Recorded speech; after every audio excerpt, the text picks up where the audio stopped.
2 ans s'étaient écoulés depuis cette nuit où Salimata avait mis au monde un enfant dans le silence d'une chambre sans lumière, pendant que sa mère l'insultait au lieu de la réconforter. 2 ans, et pourtant, la blessure était encore vive.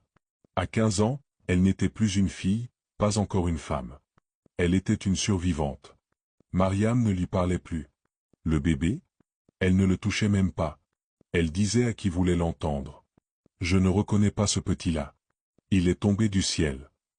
Et quand les gens la regardaient avec pitié, elle tournait le dos. La honte avait tout écrasé en elle, même l'amour maternel. Salimata, chassée de la cour à plusieurs reprises, passait ses journées à errer avec son fils sur le dos. Elle s'asseyait à la sortie des supermarchés, devant les maquis, ou sous les feux rouges à Adjamé. Elle tendait la main. Pas pour elle. Mais pour lui. Pour ce petit garçon qui ne demandait rien, sauf un peu de lait et un morceau de pain. Parfois, les passants lui donnaient 100 francs. Parfois, des injures. Petite fille gâtée, regarde ce que tu as fait de ta vie. Mais elle serrait les dents. Elle ne répondait jamais.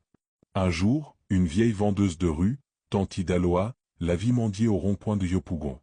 Elle l'appela. Tu as la force de rester là, sous le soleil, tu peux vendre quelque chose, non? Salimata baissa les yeux. Elle n'avait pas d'argent. Prends ces quelques sachets d'attiéké. Vends ça aujourd'hui.